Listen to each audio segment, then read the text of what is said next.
and I have the privilege of serving as mayor of the city of Missoula. I want to thank you all for joining us this evening. This is an important conversation. It's one that I regret not having had earlier. Would have saved a little heartburn and grief for a number of you, maybe even a little for me, but I'm more concerned about you. The Poverello is a community asset, and our conversation tonight is a community conversation about the next steps for that asset, how we place that asset in our community, how we ensure that folks who in some cases in our community have no voice, have no means to achieving a voice, have a voice in our community.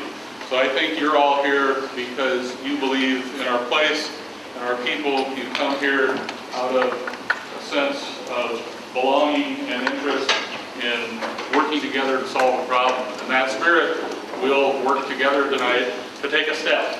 This is a step in a process. We don't get anything fixed tonight, but we talk about lots of stuff. We talk about next steps, and we begin a conversation about potential outcomes.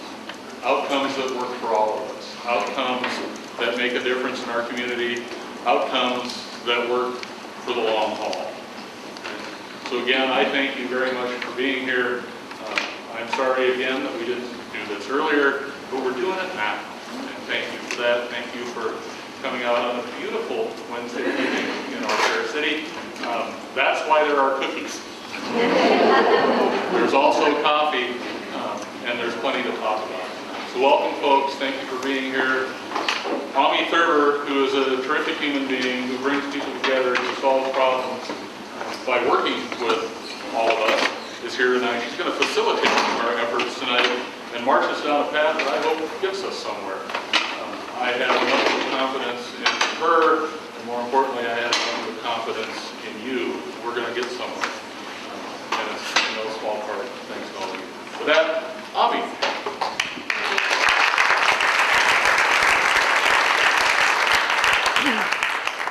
And I want to thank all of you for being here. It's so inspiring to see this many people turn out for such an important conversation.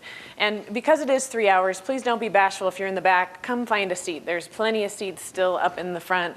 Well, maybe not plenty, but there's some. I want to thank you so much for being here. And I will be facilitating this evening with one of my co-facilitators in NCBI, Christina Swanson. I'll let her introduce herself in a minute. But first, I just want to acknowledge you for making this time commitment to be here this evening. I've had the opportunity over the last 2 weeks to visit with 60 people who have already been deeply engaged in this conversation. I've talked with neighbors from many different neighborhoods in Missoula. I've talked with business owners. I've talked with different community agencies that also serve low-income and homeless people. And I've talked with folks who are currently receiving services at the POV. And as you might imagine, those were diverse and varied conversations. And they were very rich conversations. But one of the common themes through all of them was a very strong value, community value, that we ought to care for the people who are down on their luck. And across the board, people communicated that. And across the board, people said the POV plays a really key role in Missoula. And we want to be part of talking about how that role gets met. And what I heard is that this step right here is the most important step, that people's voices get heard, that everybody who wants to be engaged in this conversation has the opportunity to do so. So I'm very, very thankful we get to provide that opportunity today. Some of you I've heard saying, well, what is NCBI anyway? NCBI is a nonprofit training organization. It stands for the National Coalition Building Institute. So our work is to provide skills and opportunities for people to work on reducing prejudice, preventing violence, and resolving conflict. And it's that last one that brought us into this process to help Missoula come together around resolving a controversial issue, which is where is the best spot for the Poverello Center to provide the key services that it provides. So that's our role, is to help facilitate that conversation. I've been the director of Missoula's chapter of NCBI for the last 12 years and gotten to work with thousands of people across Montana and many in Missoula, very varied kinds of situations. I train all the Missoula police officers and sheriff's deputies and detention officers. I also do a lot of work in the schools, and we also work with healthcare providers in the private sector, so all kinds of different sectors in Missoula and around issues of conflict resolution. So I'm very pleased to be with you. So thankful so many of you came. I'm going to let Christina introduce herself and get us started. Oh, I'm going to have to turn my microphone on. I'm here because I've been an NCBI facilitator for several years, and I also have a professional career marked by diverse jobs, all the way from direct human services to administration. And I've immersed myself particularly in working with victims of violent crime and doing administration and program planning for funding for programs that serve people who are homeless. Tonight, I am here as a neutral facilitator. I'm not currently employed in any of those professions, just so you know that. So I'm looking out at all of you, and I see a bunch of really, really good-looking people. Missoula is a beautiful town, and I have to admit, I'm having one of those I love Missoula days. Do you ever have those days?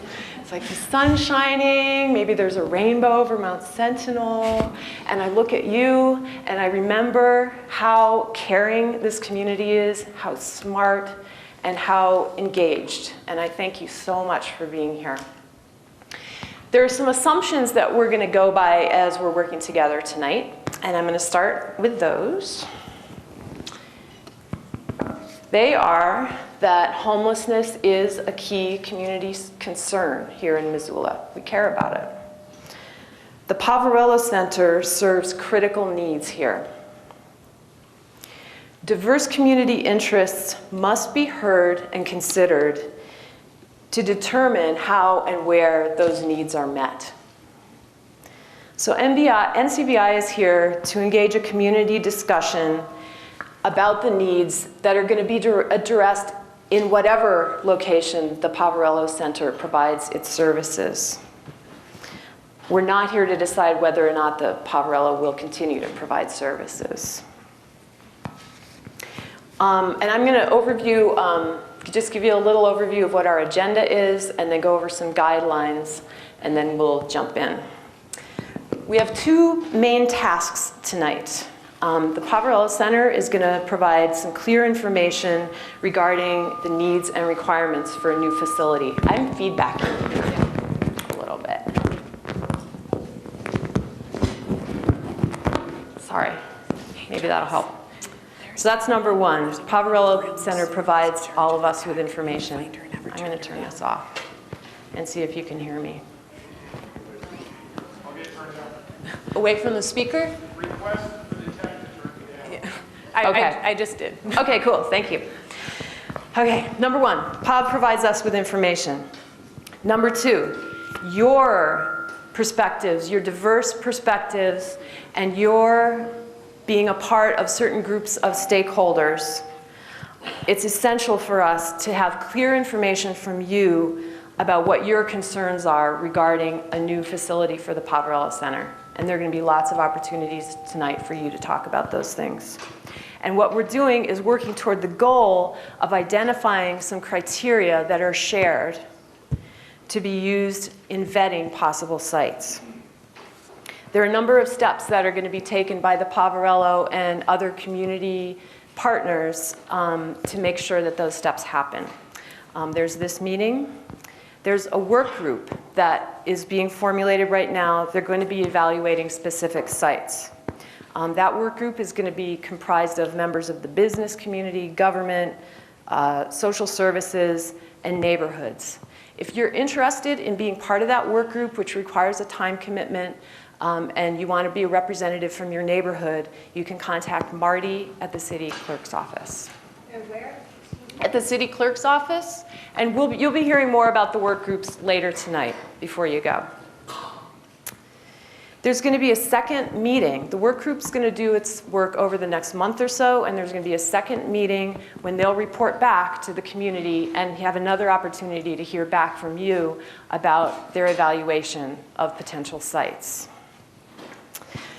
So that's basically the process. There might be other steps that happen along the way in there, but those are the basic steps. Tonight's meeting is a facilitated meeting, and that means that it's not an open mic, it's not an open public forum where people will take turns coming up to talk. What we're going to do is Ami and I are going to lead you through a number of activities that are designed to elicit your thoughts and your feelings and your opinions and your feedback concerning the POV's location. Every single person here is here because you have experiences, you have opinions, you have feelings that you want to be heard and to be shared, and we recognize that. We have a pretty limited amount of time and an ambitious agenda. So what we're going to ask is that you participate with us in the activities and the agenda. If you have things that you need to say that aren't going to fit within our structure, there's plenty of opportunities for us to hear you, just maybe not within our activities. One thing you can do is tonight, if you have something to say and it doesn't fit with what we're doing, you can talk to any one of the people who you see standing around in the back in gray t-shirts that say, "Who's your neighbor?" on them. You're welcome to get up and walk over and just grab one of those folks and say, "I really need to tell you this thing right now." And they'll talk with you and listen to you and hear you, and they will also document any concerns that you want passed along. There will be a break later in the evening. It's kind of a little bit later, so please feel welcome to get up and go out and get your needs met if you have to go to the bathroom or whatever. Okay, we found it helpful when we're having a meeting like this and where we're all wanting to work together cooperatively toward a common goal, to have some guidelines for the ways that we interact with each other. Our guidelines are to practice self-focus. Notice your own feelings. Just notice what's going on with you. Pay attention to yourself. This is a charged issue. We understand that. You're going to have feelings and things to say. Just notice yourself and be respectful. Speak with respect to other people. Listen with respect to other people. We're all good people here. We all have good intentions. We're not all going to agree. We can listen to each other without agreeing. We would ask that there be no trashing of people, individual people, or groups of people. Reach for honesty. You came here tonight for a reason. This is your chance to be heard. Reach in for your truth and tell the truth. And speak for yourself. Speak from your own experience, from your own thoughts, not for another group of people. And listen for understanding. Be willing to learn something new. Be willing to hear something that you haven't heard before or hear something in a different way. And just a little more about listening. One way that can be helpful to think about what we're doing tonight, it's called the listening continuum. Wow, that's big. Okay, so on one end of the listening continuum is blaming, judging, and attacking, which involves not listening too much, but pointing the finger at other people. And then the other end of the continuum is setting and acting on common goals, which is what we're hoping to lead into through this process tonight. To get there, there's listening and understanding. We must move from blaming, judging, and listen and understand each other to get to that place where we can set common goals. So we're asking for your willingness and participation in that. And that's all for now. I'll be back. So as Christina said, the first task tonight is to give you a chance to hear directly from the Poverello about their organization. What's their mission? Who do they serve? Why do they exist? Why do they need a new facility? And in the last couple weeks of the listening I've done with a number of different stakeholders, I heard a lot of questions, and I heard a lot of the same questions. And what I did is compiled a list of those questions and prepared them for the POV so that they could address those questions and concerns in their remarks tonight. I assume that there will be more questions you come up with as you're listening. And what I want to let you know right now is that just because of time and our interest in making sure you all get to be heard in terms of sharing your concerns, we're not going to do an open Q&A session. We're going to let the POV give their presentation. I'm going to encourage you to keep track of what your questions are. And then we have a flip chart in the back that says questions you still have. And at any time during the night, if you have a question, you can go up and write it down. And the POV has agreed to have those questions and answers completed and posted online by the end of the week. And the city will be on the City of Missoula's neighborhood website. And we'll have that written down by the end of the night as well, so you know where that is. We'll also have print copies available at the Poverello Center for anybody who doesn't get online. So with that, I want to welcome Aaron up to, and John, if he wants to come up, but Aaron, for starters, up to from the Poverello. Please help me welcome Aaron.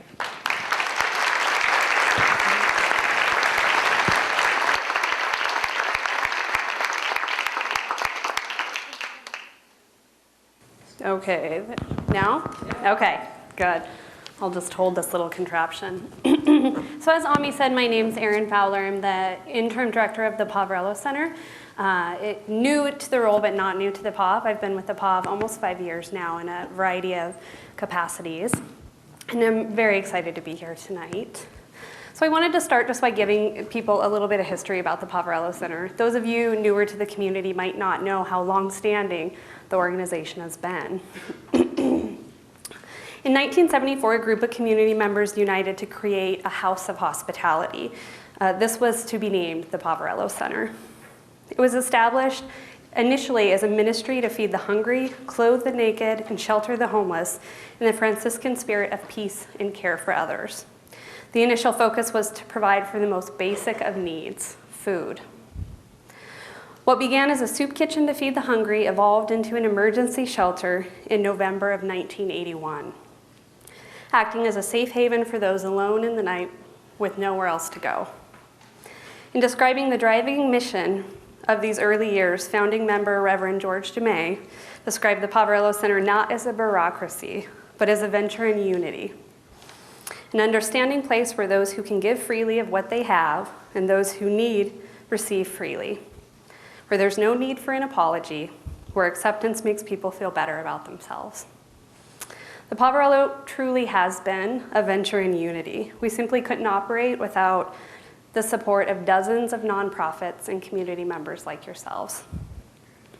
For the last 36 years, we've been guided by this founding mission of providing food, shelter, and clothing to people in need. While our guiding principles and core services haven't changed, the demand for services has grown beyond our current capacity to provide them. When the Poverello Center began providing emergency shelter services, we purchased an old boarding house located at 535 Ryman Street, where we remain today. In the past 2 decades, this facility has undergone multiple additions and renovations. The renovations have allowed us to utilize every last inch of the building to meet the growing need. And today, we simply find ourselves out of space. In our shelter's first full year of operation, way back in 1981, we provided only 4,792 nights of shelter. This would range from 5 people in the summertime per night to up to 20 people in the wintertime.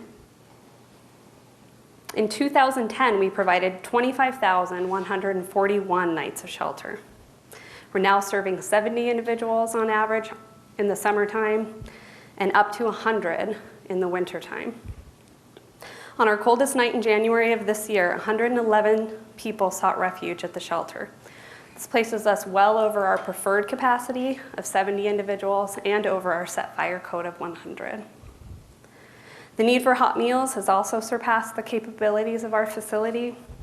What began as a very brave endeavor in 1974, serving roughly 15,000 meals a year, is now a relied upon service for much of our community experiencing hunger. In 2010, we served over 126,000 meals. That's about 347 meals a day. The past couple years have been particularly difficult as rates of homelessness continue to rise with troubled economy. In the last 3 years alone, we've experienced a 54% increase in the demand for shelter services. We've responded to this increase by carving out sleeping spaces in every corner of the facility. From October through December, we convert both our dining room and our day room where we provide services for clients into nighttime dormitory spaces. When we run out of bed space and sleeping mats, people are simply given a blanket and asked to sleep on the floor. Without our emergency shelter, people who would find themselves homeless in our community would literally have nowhere else to go.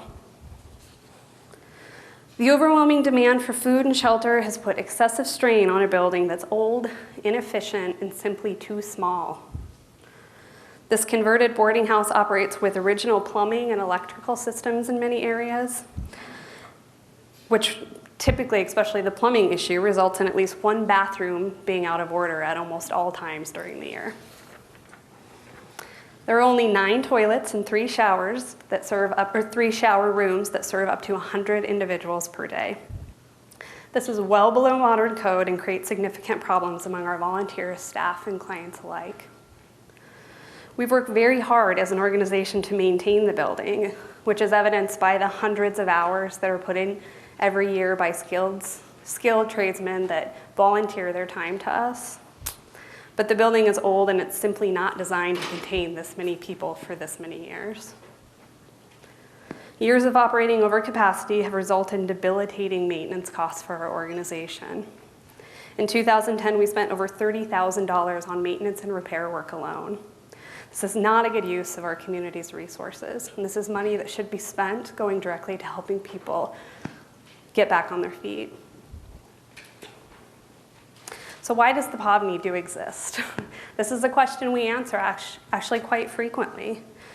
A lot of people agree that the POV serves a very real and present need in our community. However, a lot of people are surprised to learn all the things that we can provide.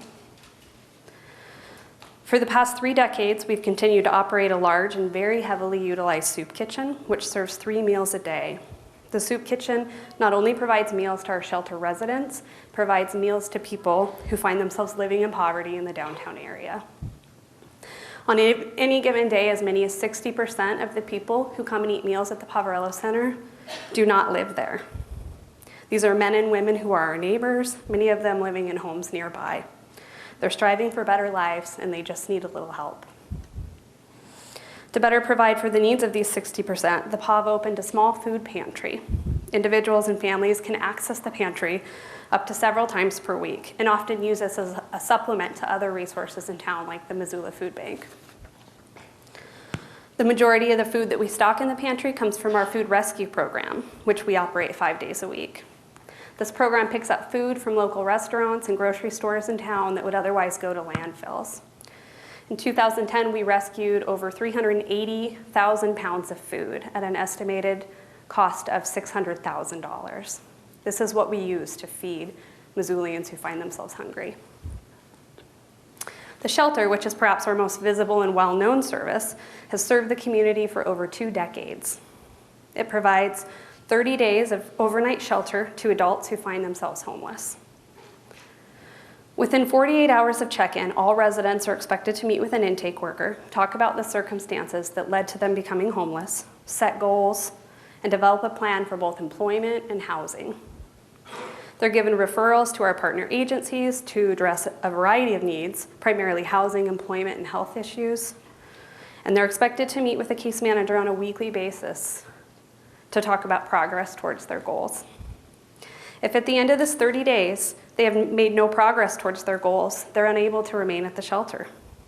If they've made marked progress towards housing and employment, they may be granted an extension.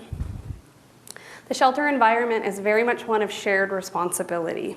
Everyone staying there is expected to participate to the best of their ability. Examples of resident chores include janitorial work, dishwashing, serving meals. If individuals are unwilling to share responsibility, they're asked to leave.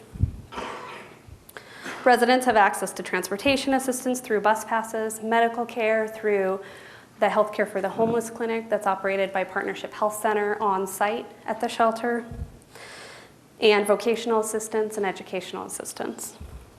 Veterans who reside at the Poverello Center receive additional support through a contract that we have with the Veterans Administration. If they choose to enroll in our homeless veterans programs, they get access to a variety of supports and services specifically for them. 2 years ago, in an attempt to address the issue of chronic homelessness in Missoula, the Poverello Center established the Salcedo Drop-In Center. This was an effort to extend our services to the roughly 11% of homeless individuals in Missoula who don't access our shelter services at all. We're currently evaluating how this program fits within our core mission and whether or not we should include it in a new facility. The Poverello Center has also increased our outreach efforts through our homeless outreach teams. This program works very closely with the Business Improvement District's downtown police officer and their ambassadors, as well as community members and volunteers to address the specific needs of the more chronically homeless individuals in Missoula. Instead of creating a central place where people can come access services like the Salcedo Drop-In Center, we go to them. The goal of this program is to build relationships and to work with other nonprofits to provide people opportunities and access to treatment and housing. In addition to the services that we provide out of our downtown facility, we also contract with the Missoula Housing Authority to run the Joseph Residence at McClay Commons and the Valor House. Both are very successful long-term supportive housing programs, one for homeless families and one for veterans. So there are a lot of myths about who actually uses the services that are offered at the Poverello Center. Those who find themselves homeless are as varied as the services that we provide. And as a community, we've uncovered some surprising statistics about who finds themselves homeless. Those statistics, a lot of which come out of the homeless needs assessment that was completed earlier this year, mirror what we see at the Poverello Center every day. Out of the 111 people who slept at the shelter on our coldest night this year, January 9th, 45 reported having some form of income. 24 were veterans, and 40 were living with some form of a disability. The people that we serve include youth aging out of foster care, elderly people struggling to make ends meet with retirement income, veterans unable to find jobs, and everyone in between. At times, they'll also include people struggling with addiction and mental illness. The Poverello Center has maintained various policies on extending services to individuals who are intoxicated. Currently, services are not extended to individuals who are heavily intoxicated or disrespectful because our entire facility is operated on the principles of safety and respect. Several years ago, we initiated a winter weather policy. Under this policy, intoxicated men and women can access shelter only when the temperature drops below 20 degrees. People are expected to remain safe and respectful, and if they fail to do so, they're asked to leave. It's always been our policy to immediately call the police when someone leaves the facility that we feel like is a risk to themselves or others. While at times our winter weather policy has been a big strain on our facility and on our staff members, we're really proud of the outcomes. For several years now, Missoula hasn't seen weather-related deaths associated with homelessness. And I think this is something the whole community can be proud of. There have also been a lot of questions about safety in a new facility, and we're really eager to talk about this because we're really proud of our record. When someone stays at our shelter, we immediately run a check of the Montana Correctional Offender Network. We do not place clients or other staff members at risk by serving sexual predators. Communication with the police both assists us and maintains safety, and it continues to be a large priority for us. Starting earlier this year, one of our lead staff members meets monthly with a representative from the Missoula Police Department and the Missoula Sheriff's Department, in the Sheriff's Department, to review the offender registry and discuss individuals who are residing at the shelter. This communication increases the chances that anyone failing to register will be caught. This is a protective element for the entire community. The Poverello Center also works very hard to decrease incidents of conflict within the facility. You'll learn later tonight that criminal activity by those residing at the shelter remains quite low in comparison to the larger community. However, when criminal behavior does occur, it's not our practice to enable or condone it by clients who are accessing our services. If we witness any dangerous or criminal behavior, either at the shelter or while we're doing outreach in the community, we immediately call the police, and we encourage community members to do the same. Being compassionate does not mean allowing people to engage in behavior that puts anyone in danger. Our employees are well-trained and experienced in managing conflict. This greatly decreases incidents of violence and conflict within the shelter. Annual trainings include the MANT de-escalation system and the crisis and training program, which is facilitated by the Department of Corrections. We're committed to providing our staff members with the tools that they need to keep themselves safe and to keep other clients in the facility safe. Questions have also arisen about our ability to operate and sustain a new facility. Our board members and employees are committed to living within our means, and we recognize that we can't do it alone. We rely on our relationships with dozens of nonprofits and will continue to collaborate to ensure that no one organization bears the brunt of meeting the growing demand. An efficient, well-designed facility will also impact our overall operating costs. It should decrease utility costs and dramatically reduce the burden that we currently face with maintenance and repair costs. So, I'd just like to close by reminding everyone that the act of relocating the Poverello Center alone will not end homelessness. It's only by working together as a community that we can really address this adequately, which is why tonight is so impactful. However, building a safe, secure, and adequate shelter is a very necessary first step in that process. So we can't thank you guys enough for coming and taking time out of all of our busy lives to be here together. I would encourage those of you who haven't been to the Poverello Center to please come and visit the site. I think that when you get inside the building, it can really be a transformative experience. So we'd love to give you a tour. We'd love to talk to you a little bit more about what we do, and we'd love to have you come down and volunteer. So I know there are some sign-up sheets going around where you can leave some contact information. And if that's something that's of interest to you, we definitely will contact you and set that up. So thank you.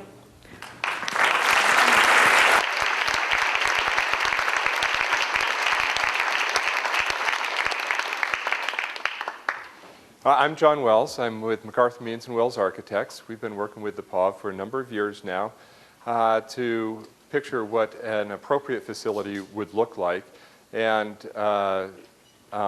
program the size and the specific needs for a pretty complex problem. So first I want to just touch on the deficiencies that Aaron mentioned. Number one is capacity. The current facility is about 13,000 square feet. We'll need about 20,000 square feet to adequately serve the existing client base. Another deficiency is the size of the exterior area. Right now the folks spill out into the alleys, streets, neighborhood parks, county courthouse yard. They need an appropriate place in the exterior on the facility to be. Aaron touched on the code deficiencies, fire code being very high up there. The ADA, there's very little accessibility in the existing facility. Over a third of the clients in the long term have some form of disabilities. Aaron mentioned it was originally a house. It came with a house-type plumbing and house-type systems, and that was a long time ago. So those systems that were originally undersized are quite aged and decrepit and are failing at an increasing rate. Because of the overcrowding, there's no opportunity to separate the different populations. There's such a wide variety of clients being served, elderly, women, people with disabilities, different medical needs, all sorts of different conditions. And to be best served, they should have a certain amount of separation. So those are the deficiencies in a nutshell. So you see a map up, projected up above, and the next thing I'm going to talk about are the criteria that we've been using to look for a new site.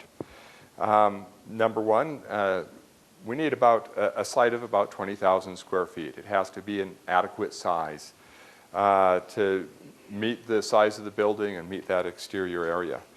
The map shows in different colors the different income areas of different parts of of the city.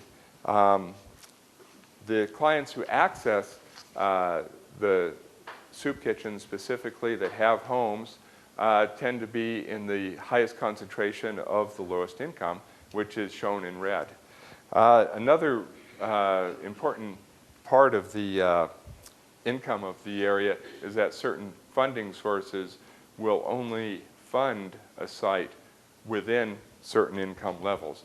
The income levels that we have identified right now, the red, the purple, the yellow fall well within, and most the green too, and blue and white are pretty much out.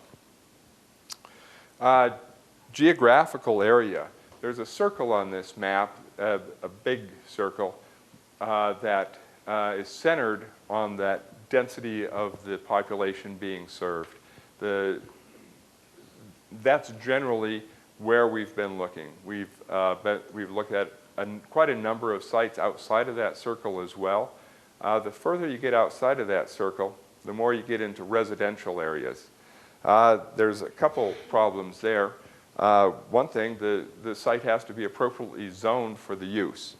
There's a crosshatch pattern on the map within the circle that shows areas that are appropriately zoned. As you move further out of that circle, there's fewer and fewer appropriately zoned sites. Most of the sites that aren't appropriately zoned are residential areas too. And we would like to avoid residential areas to minimize conflict between the Poverello Center and the neighbors. Another important aspect of the downtown is that's where a lot of the partner services are. So the Poverellos, people are going to come to and go from the Poverello. They're going to go to the services that they access. Most of them are downtown. There's a few out by Palmer Street, but the greatest frequency ones are downtown.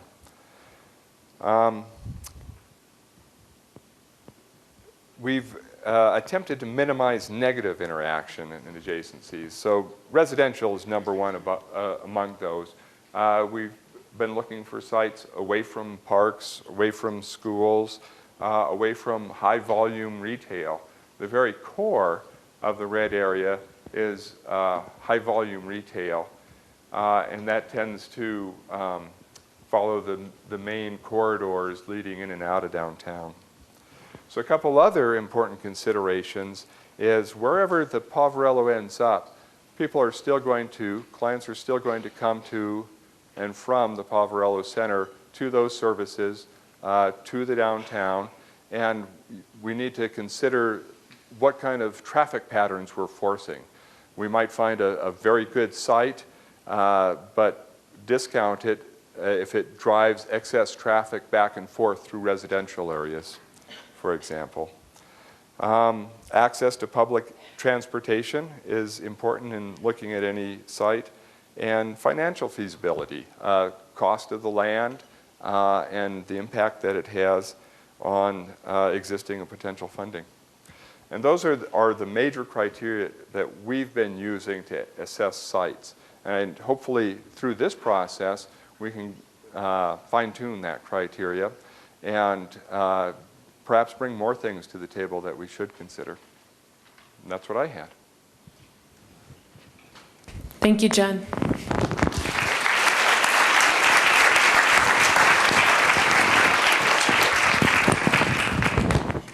So as I said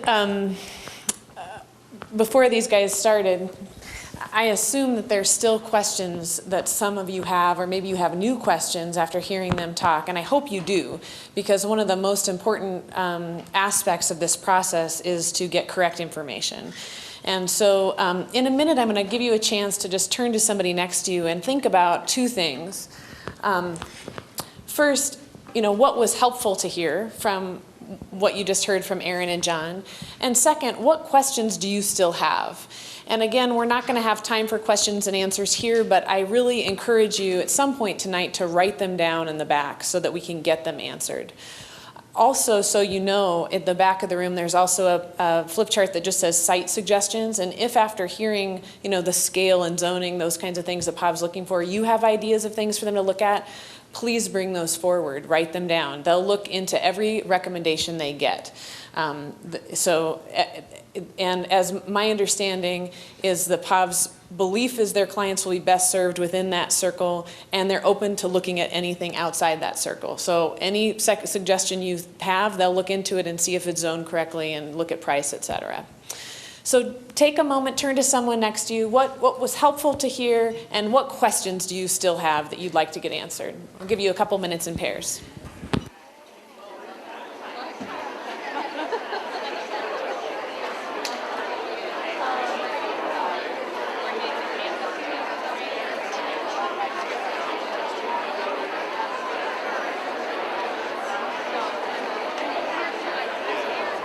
I know that it won't necessarily be easy to hear in this room, but I do want to invite a couple people just to share what was helpful for you to hear. What was either new information or something that was helpful for you to hear from Aaron and or John. Who's got something? Yeah. Can I share something I heard? Was that the map was extremely helpful and that people would love to have access to that map. Maybe a Xerox of it or online or something like that. Great. I bet that we can get that on, where's Marty? Is Marty there? Marty, can we get that on the city website? Yes. Yes. Excellent. What else was helpful to hear? A couple others, yeah. I was quite interested in hearing the reasons for the move, because I was there in 2000 when we did all the rebuilding and raised huge amounts of money to add, and I still have questions about it, the answer to both of the questions, but it was helpful to hear some of the explanations for why it has to go when the numbers sound very similar anyways to what they were 10 years ago. Right. And we made quite an investment. Yeah. Good, thank you. Any others? Yeah. Help me hear the composition of folks that are using the facilities and still the frustration with so many veterans that are having to use our services. Yeah. Yeah, I think that it's really critical when we are having these kinds of important community conversations to get accurate information. And so again, I encourage any of you who have questions still, feel free to write them up and we'll get answers, because I think it goes a long ways towards helping us make good deliberation around these decisions. So I'm going to turn it over to Christina for our next activity. Turning my mic on. Okay. That was lots of great information from the Poverello Center. There is more to come. They are open and welcoming your questions and want you to know what's going on there. So, and now it's time for you to start talking to us and to each other about what matters to you about this issue. We're going to start by just seeing who's in the room. We're going to do this exercise called up-downs. We're going to see who's in the room and just see what your connection is to this issue. Why do you care about it? What I'm going to do is ask a few questions and ask you to identify with a particular group. If you identify with that group, then we ask you to stand up or otherwise indicate that you identify with that group, that you are a member of that group, or you're like, yes, that's me. When people stand up or indicate that they're part of that group, everybody else is going to applaud, please. And just recognize them with applause. And we also ask you to look around the room. If you're in front, then turn around and look around, and just look around the room and see who everybody is and where their interests are. Okay? So here we go. Who in this room has ever spent time at the Poverello Center, either as a staff member, volunteer, or someone accessing services?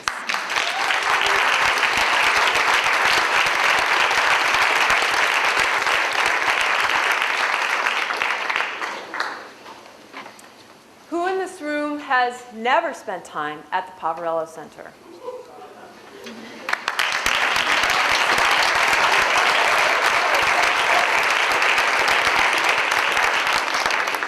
Okay? Remember, we're here to appreciate every single person's experience in this. every single person's experience is valued and okay here. Who has ever felt nervous, scared, or uncomfortable around someone who they believed to be homeless, that you believe to be homeless?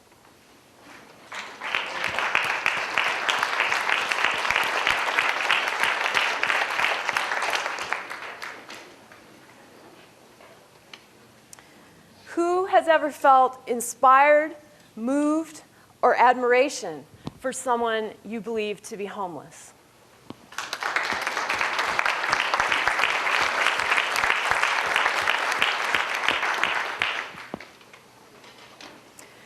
Who's ever felt like you wished you could do more to help someone who you believe to be homeless?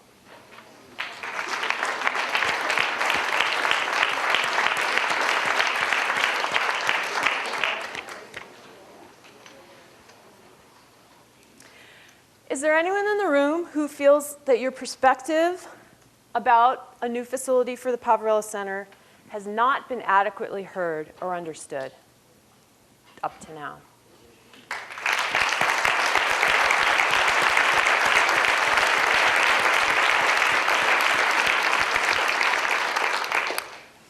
Okay, thank you very much.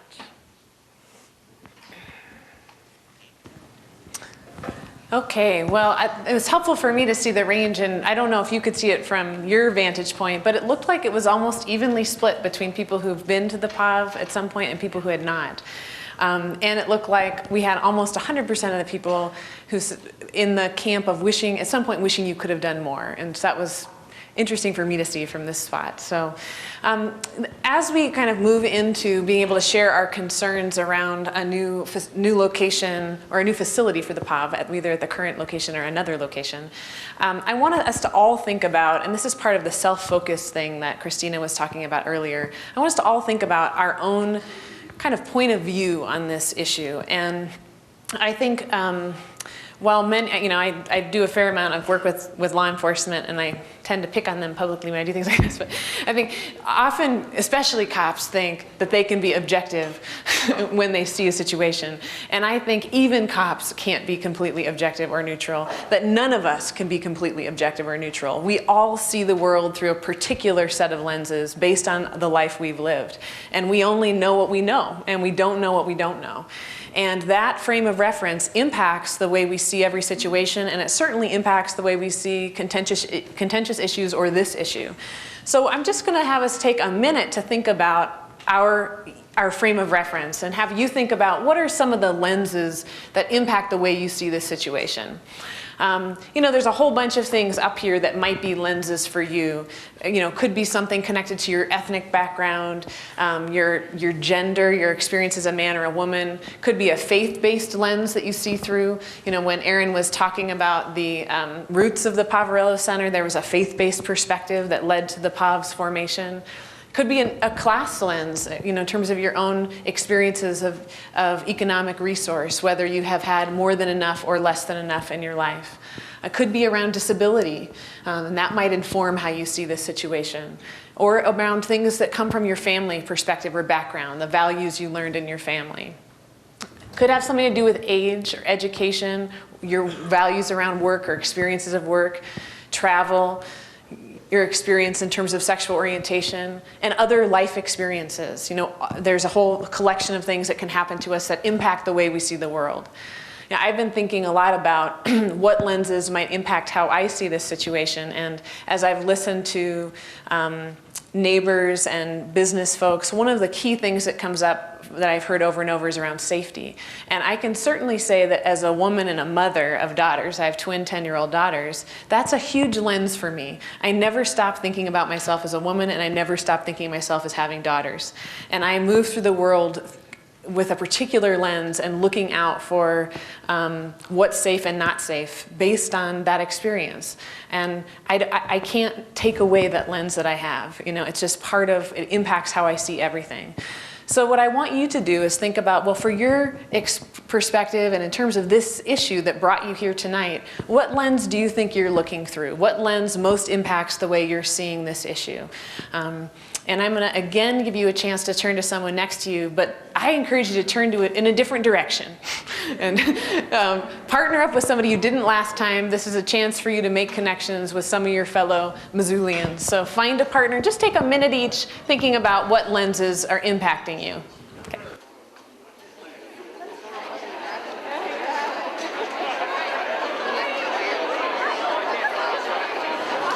Once again, I'd love to hear from just a couple people if you identified what's a lens that's operating for you in this situation. Who wants to start us off? Yeah. Yeah, my lens is life experience. You know, I believe in peace and social justice myself. And I believe in helping as a Catholic myself.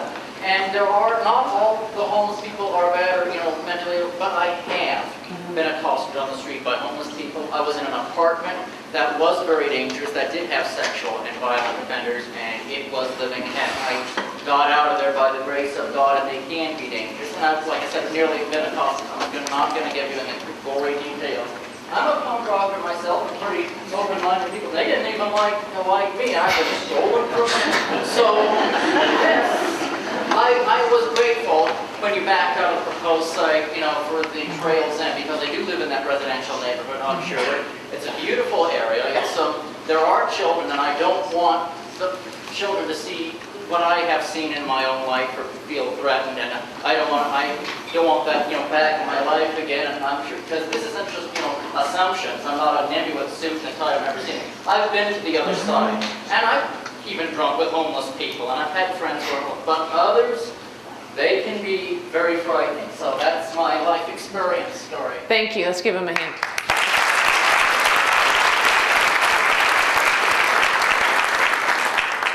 Others, somebody who's got a different lens. I'll share. Yeah. I've been residentially challenged because I have a back disability and a limited income, and I'm a single mother who's never had the sperm donor's assistance there. And it's hard to rent a place. You've got landlords that maybe fix a place nicer and they want to raise the rent, and then you have to go. And so at times, we've struggled for a place to be. But the thing is, the Poverello is never taking care for families, and even that when I was pregnant, I couldn't even go to the Poverello to sleep at night in December. But I had a kind landlady, and I rented from her, and she was able to work with me some.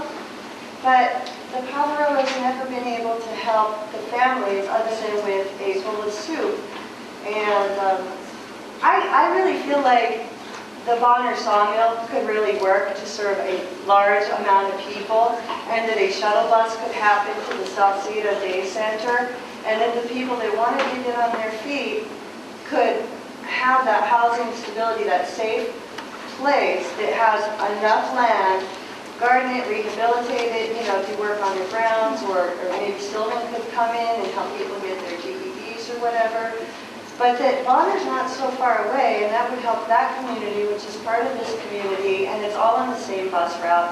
And as a mother, as a family member, there's just nothing for families that find poverty. If your 4-year-old burns your house down and you didn't have renter's insurance, you're out of luck.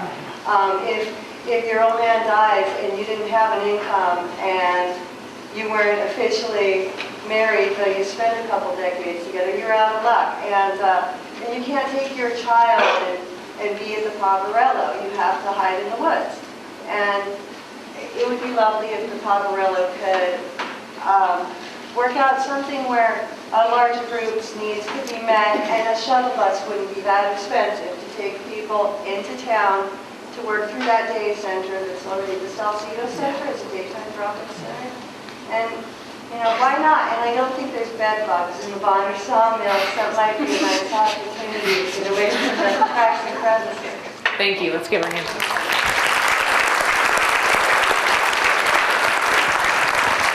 And as we heard, you know, we have two different kinds of life experience that impact the way people are looking at the same situation. One saying, I don't want this in my neighborhood, and one saying, sure, but I don't care where it is, let's have more. You know, we need more resources. And so there's going to be as many different perspectives on this issue, really, as there are people in the room. But I think the first step is really identifying what's your own frame of reference. Are you seeing this through the lens of somebody who has been residentially challenged, or somebody who's been afraid of, you know, at some point in your life, or someone who has been trying to meet the needs of homeless people for the last 20 years, what is the lens you're seeing it through? So that's the first step. And I hope you hold on to your awareness of your lens as we move into the next piece. Okay, I've been told I'm not turned up quite enough, so I'm just gonna boom out there. I'm a singer, so I might start singing just to make sure I'm projecting enough. Don't be alarmed. So the next exercise that we're going to do is identifying stakeholder groups. You are all going to have a chance to become a member of a group. That group will go off together and answer some questions together. And then the group will come back to the big room, and you will all report to the larger body on your answers to the questions. The questions are, what is your interest in sheltering the homeless in Missoula? What are 1 to 2 key concerns that you would like to see addressed at any new facility, no matter where it is? And what do you think others may not fully understand about your position? Now, we're going to ask you, in answering the second question in particular, the 1 or 2 key concerns, is to be specific. Because if we're going to have good solutions to the challenges, we need to know specifically what your concerns and what the challenges are. And so be real specific about those. So what I'm going to do is read off the groups we're going to ask you to consider joining. If you don't think that you're a member of one of those groups, you'll have a chance to brainstorm and form a different group. You may find that you're really a member of a couple of these groups, and that's okay. You're going to choose the one that you most closely identify with, that most closely speaks to your intentions coming here today and your interests coming here today. And so So don't get too hung up on the definition. And we'll just talk through it if you have any questions. So here's the list. Neighbors who object to the Poverello Center as a neighbor. Neighbors who welcome the Poverello Center as a neighbor. Businesses who object to the Poverello Center as a neighbor. Businesses who welcome the Poverello Center as a neighbor. Past or current Poverello Center staff, clients, and volunteers, and service providers, government agencies, and funders. And those last 2 are all one group of combined people, if that makes sense. So, is there anyone here who, hearing all of those or seeing them up there, doesn't hear a group that fits for you? Yes? I guess I'm a little bit confused because I'm both, I'm in a neighborhood that's right up downtown, and I'm also work for a business downtown. And I would consider myself to be a neighbor who has been in some opposition to not Poverello Center itself, but certain services, etc. I also am a person who works for downtown business, who certainly is in opposition to some of the difficulties that one encounters, either for yourself or your customers.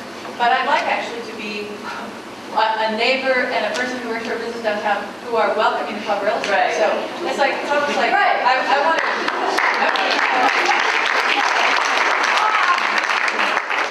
That is so awesome. That's exactly why we're here. So in answering those questions, you're going to have the opportunity to create a situation, hopefully, in the long term, where you can move from one place to another, because hopefully the circumstances will end up being favorable to your concerns. In any group you pick, you're going to have an opportunity to voice your concerns however you frame them. So picking one group or another isn't going to restrict you in any way. Does that help? Okay. Yes? How about people that are community members and not in any sense one of these 4 groups, but care and want a positive outcome?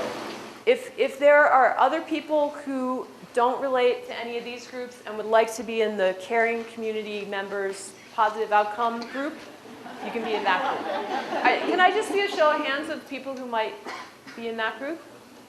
Okay. All right, good. So, yep. Service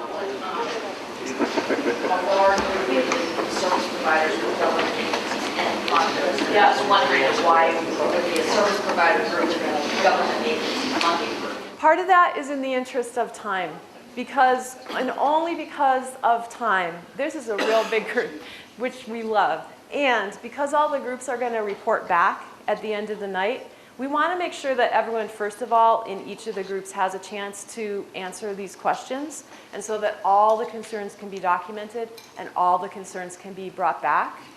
And we were trying to think of what's critical mass in terms of group size, and I think more smaller groups is going to take longer than having a few. Now 4, but 1, 2, 3, 4, 5, 6, 7. oh, you are separate. Service providers, that was my question to you. Service providers, Yeah. government agencies, funders are all separate groups. No.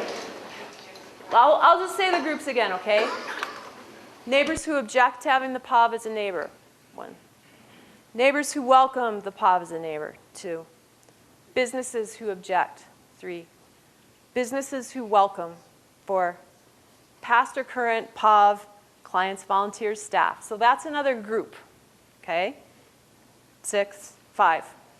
Service providers, government agencies, funders, 6. Concerned, caring community citizens, 7. So is there anyone? Yeah. So I'm going to give that instruction in just a second. Yes, ma'am. When we say neighbors, are we taking that literally like people that live in the vicinity that are in Bob, or just somebody in Missoula? Yep, you identify as a neighbor, yes. A person, yes. Someone in Missoula, yeah. Again, self-define, pick a group, and then say what you need to say in the group. You'll have an opportunity to say what you want to say. Okay, so here's what we're going to do, and we're going to try to do it as efficiently as possible. There are signs that are bright fluorescent green, and they have the name of your group on the sign, except for Caring Community Guy. Caring Community Guy, each group is going to have a facilitator. And your facilitators are the gray-shirted folks you've been admiring in the back. I'm going to call out the name of your group, and you're going to find your facilitator who's holding up the sign that says the name of your group, and they are going to tell you where to go. They are going to guide you. They're going to guide you to the place where you need to go. Here's what you're going to do when you're there. You're going to listen the way we talked about earlier. You're going to listen for understanding and be respectful to each other. They're going to facilitate the conversation so everyone who has a chance, who wants to say something has a chance to say something. They're going to document everything that's said, and all of those concerns are going to be brought back here. Your group is going to pick a reporter. It's easiest if someone just volunteers and says, I'll do it. That person will be the person who reports back to the big group when you come back. Okay? All right. So I'm going to send you on your way, one group at a time, starting now. The neighbors who object to having a POV as a neighbor group that way. You know what? So that you don't have to be, should I do it one at a time or send everybody? Everybody? No. Yep. Okay. So here's what I'm going to do. Sorry to switchy on you. I'm just going to send you, maybe go in an orderly fashion, find your person with the sign, and follow that person. Some of them are going to, yeah. Okay, so there's neighbors who object over there. That's Casey. There is service providers agencies. There is past or current POV clients, volunteers, or staff. Businesses who object. Here's Caring Community Guy. Come in and please have a seat so we can move along in the interest of time. Would you like to? No? We have a move along song, but I won't make him sing it to everybody.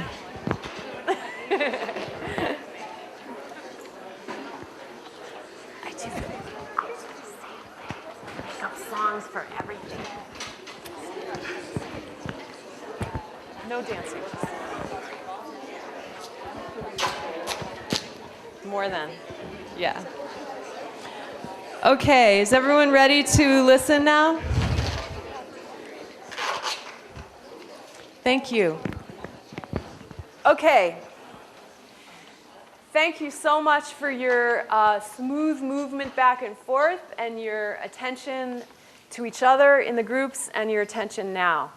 So now is when each group is going to take a turn and give a report back to the larger group. Hopefully you picked a reporter. If you didn't, do it now. Raise your hand. The entire group will come and stand in front of the room, and your reporter will give the report on the answers that you gave to those 3 questions.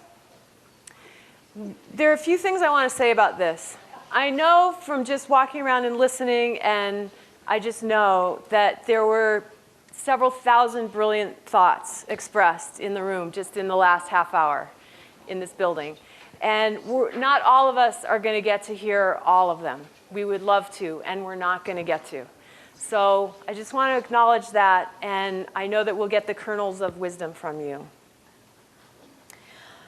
I also wanted to let you know that you might have had things that you wanted to say and concerns that you are still carrying around that you didn't get to say in that group because we're, the time crunch thing.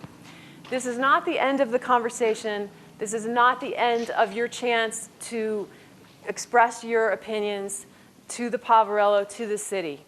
There are forms in the back of the room that you can fill out and send to NCBI or to the Poverello Center. There's also a form that's available that NCBI can send to you. It's a questionnaire, and it's just a chance for you to write down your thoughts and send them in if you want to do it that way. So there are going to be other opportunities. Like we said, there's another public meeting in about a month or a few weeks. We don't know exactly the exact date yet, but it's coming up where you'll have a chance to say what you think. So just want to let you know this isn't the last chance. So we're happy to hear from you now. I would like to call first one of the groups. Where's my list? I got a question. Can we stay where we're seated in our group in the name of time? Have to discuss the shuffling of the ones who didn't stand or walk? I understand your concern about time, and the way that we really like to do it at NCBI is have everybody come up and have a chance to look at the people you're talking to and be seen while that report's being given. And so we're going to, in the interest of that, we're going to sacrifice the time thing. I really feel like, though, that you're making people take a stand, and I feel like I can relate to all of these groups, and it was a very difficult choice. And I feel like I should come up for every group then and be in front. So, okay, if you're a member of a group and it's their turn to make a report, you can choose whether or not to come up with that group. It's your choice, okay? Yeah. And just a couple of things. One is, in the interest of time, we aren't going to have questions and comments about each group that comes up. We're going to wait until the end to debrief it. And the other thing is, we put a lot of thought into how we framed the groups. And initially, we had people who have concerns about the POV as a neighbor and people who don't. And then we realized everybody has concerns. When I met with Poverello residents, they have concerns that they want to see met in a new facility. Concerns aren't the issue, but there are people who have taken a stand and said, I don't feel comfortable with the POV as a neighbor, or I do feel comfortable. And part of our thought is that, through the process of this, your position may in fact change. Some people might think, now I really am concerned, I wasn't before, and other people might say, you know what, some of my fears have actually been addressed in this process. We're not saying you have to be wedded to that position for life, but we want to make sure we understand the concerns from each group. And so I appreciate you, following this process and seeing what it will reveal. And so I'm going to turn it back to Christina to facilitate. Yep. And if we can all agree to understand that just because someone comes and stands with a particular group, that they have nuanced and complicated feelings and thoughts about this. We all do. And that they may not be aligned 1,000,000% with that group and maybe a little bit aligned with the other group too. Is that okay? Can we all just agree to understand that? All right. First group, neighbors who welcome the POV as a neighbor.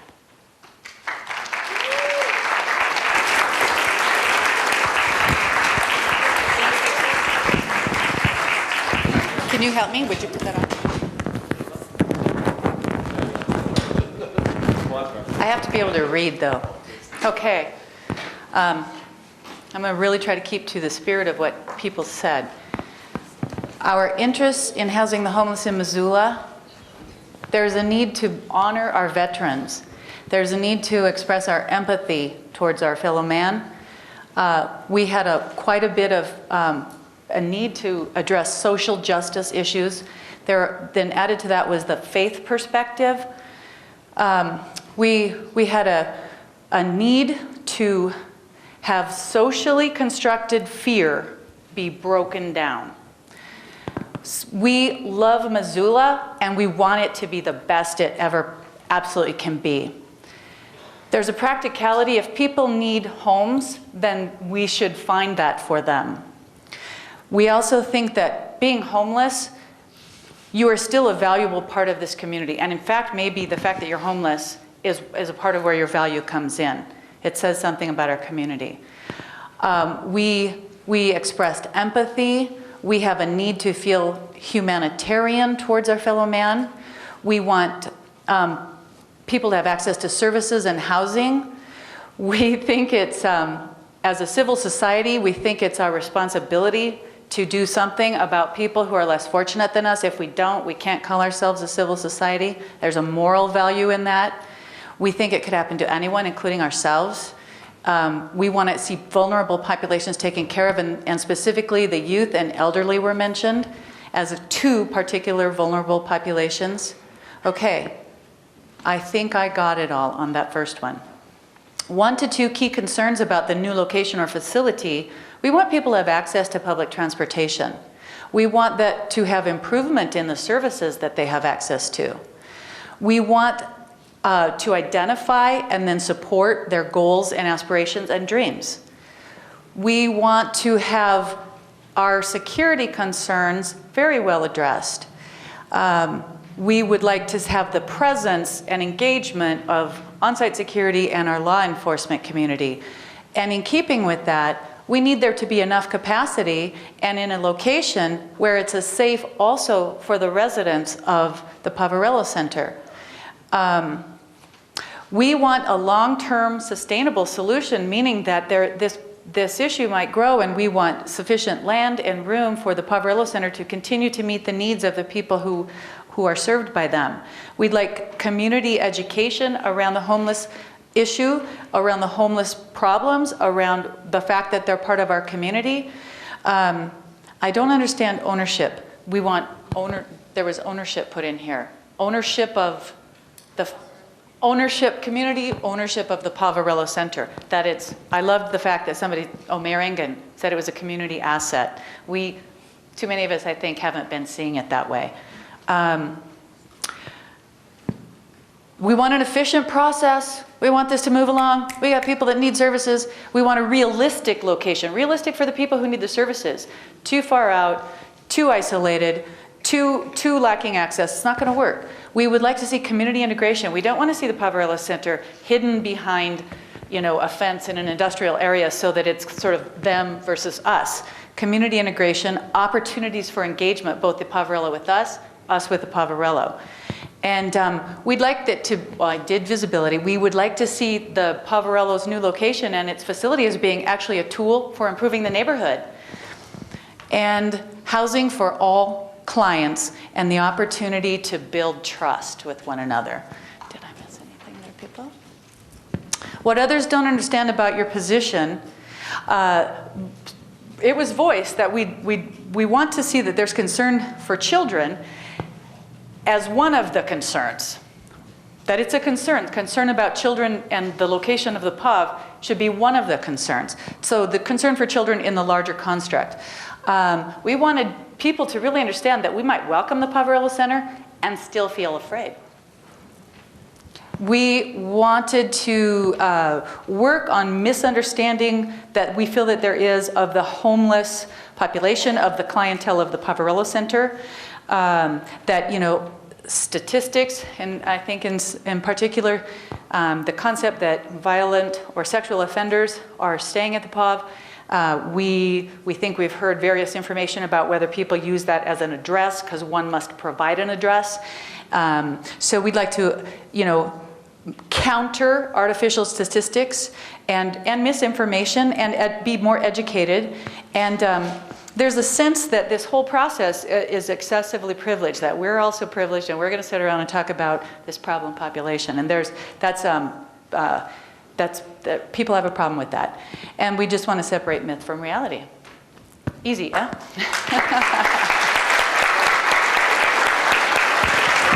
Thank you, you guys. Okay, let's bring up, while they're sitting down, let's bring up neighbors, the group entitled Neighbors Who Object to the Poverello Center.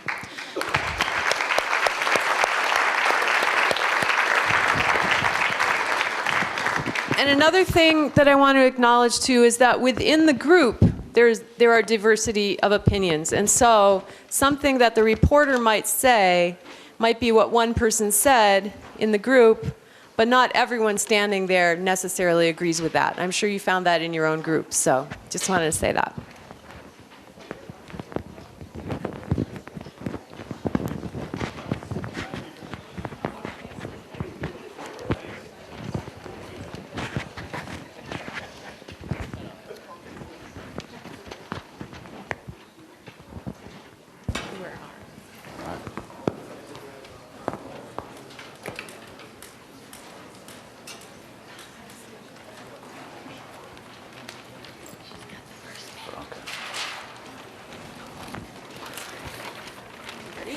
Ready. Okay, everybody hear me? All right. Answers to the first question, what is our interest in sheltering the homeless in Missoula?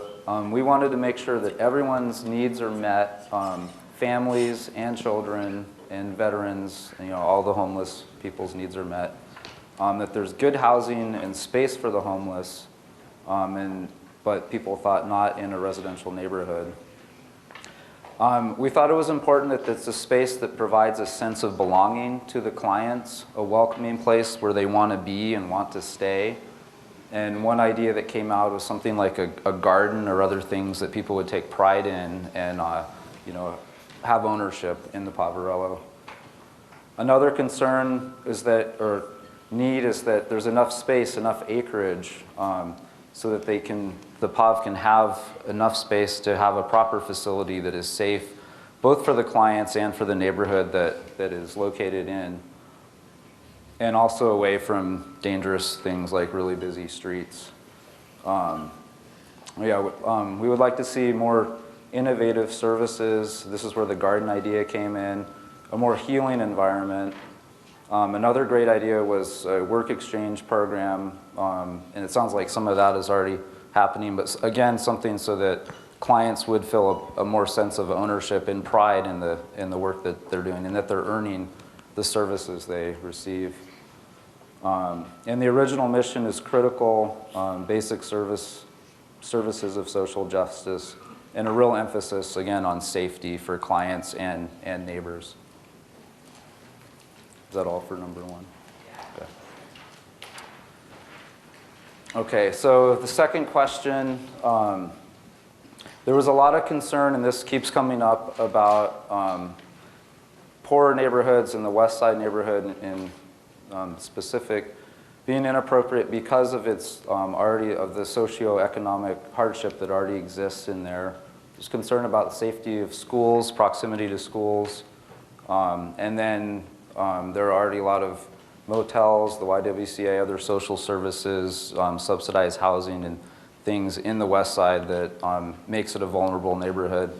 And a big concern about if all the social services are concentrated in one neighborhood, what does that do to that neighborhood? And is it healthy as a community to concentrate everything in one part of town as opposed to spreading it among the whole community? Again, concerns about sex offenders, and there was some debate, about the validity of the Department of Justice data. We understand you can put, under the Reserve Street Bridge as a valid address. However, that said, looking at all of the data that is currently there, the Lowell School has by far the biggest concentration of offenders within a 5-block radius of any other school. And those numbers, hopefully they're really wrong because they're very frightening for us. And so added to that concern is any facility that moves in close to Lowell School that brings additional violent or sexual offenders is just adding to an already big problem that we have.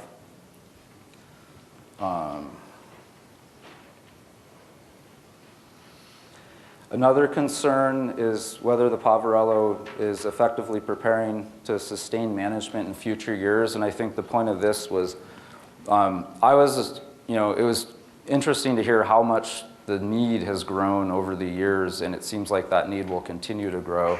Is that being factored into space considerations and a new facility? Will the POV be able to meet the need in 10 years? Hopefully it goes down, but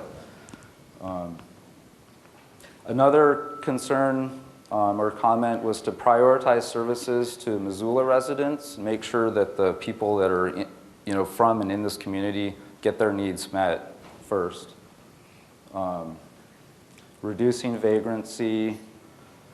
A concern was they're trying to do too much in one facility and maybe a need to split the facilities or have spread it around a little bit. Again, the West Side neighborhood is already poor and struggling, and people see this as a class issue. Concern for children in the neighborhood, the safety of children and the other vulnerable populations that are in neighborhoods. Concern about safety and violence as a result. Oh, and there was a really interesting comment from a person that lives next to the Joseph residence. Did I get that right? And the number of police calls and negative things that she's seen from that facility. And she's related that the neighborhood there, that the promises that were made to that neighborhood when that facility was created have not been necessarily met. And somebody commented, I want to be able to take my garbage out without being afraid. Is there another?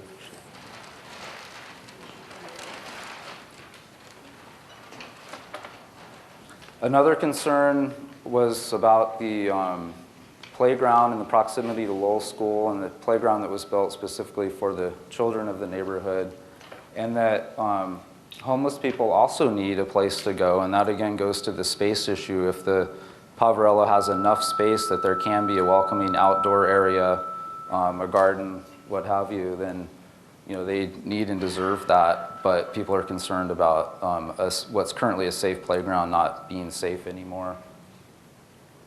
A big concern is about people who come to the Poverello but are turned away because they're either a class 3 sexual predator or intoxicated or what have you. Where do those people go when they are turned away from the Poverello, and what will their effect and impact be on the neighborhood? Will they go to the playground?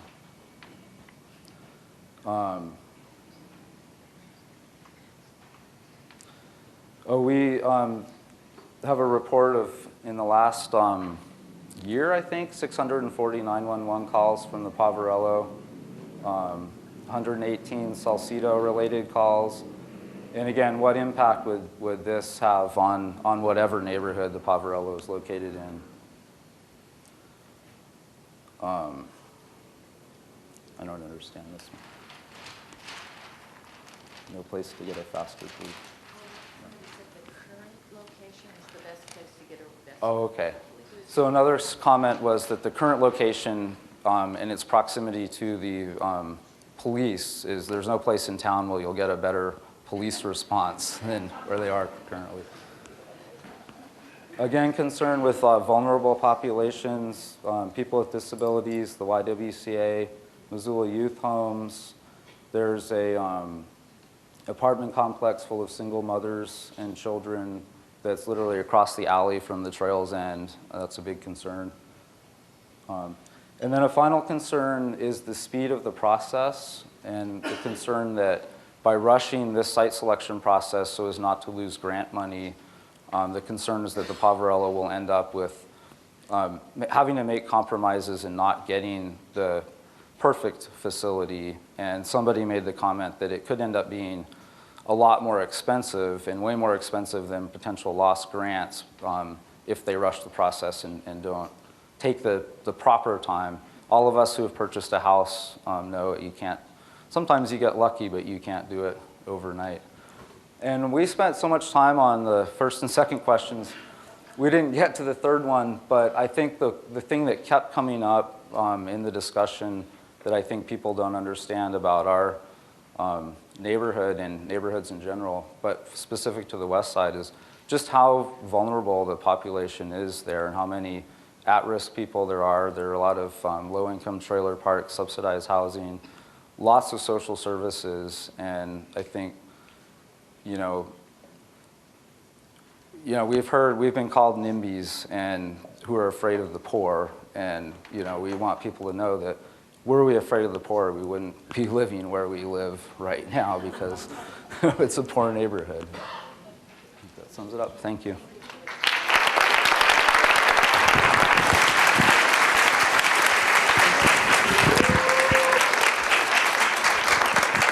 Okay, the next group is businesses who welcome the POV as neighbors.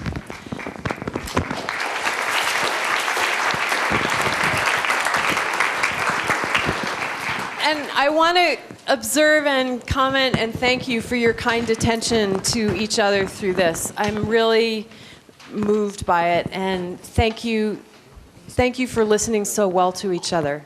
I've also noticed that not a single person has pulled out their cell phone during this time. Seriously, when was the last time you were in a room of 150 people and no one's pulled out their cell phone?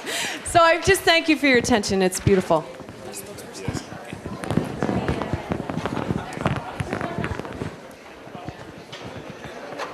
You are now on. Okay. Do you want to stick us in? Sure.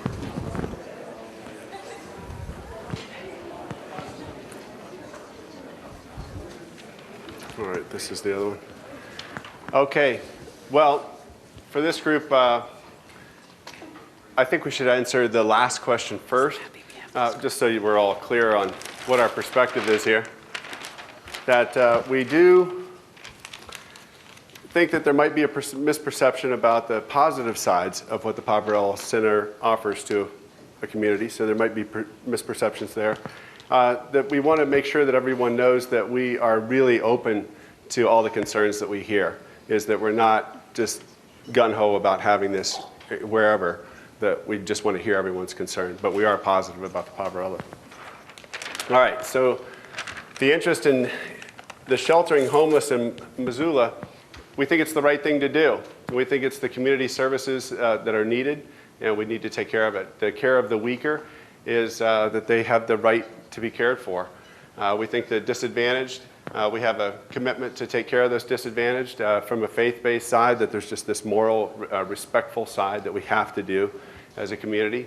The other moral side is that we save this end of kind of the lowest end of our humanity, our suffering, is that we just can end and stop the suffering. The social cost and the consequences are going to be enormous if we don't do action. That the social and the facility policies, we just have to take better care. We just have to take better care all along. We need a home to solve the problems. We need a place that this can be a place where people can go to help solve their problems. A place to go to help to kind of go to the first step to get on to prosper and kind of get back on their feet again.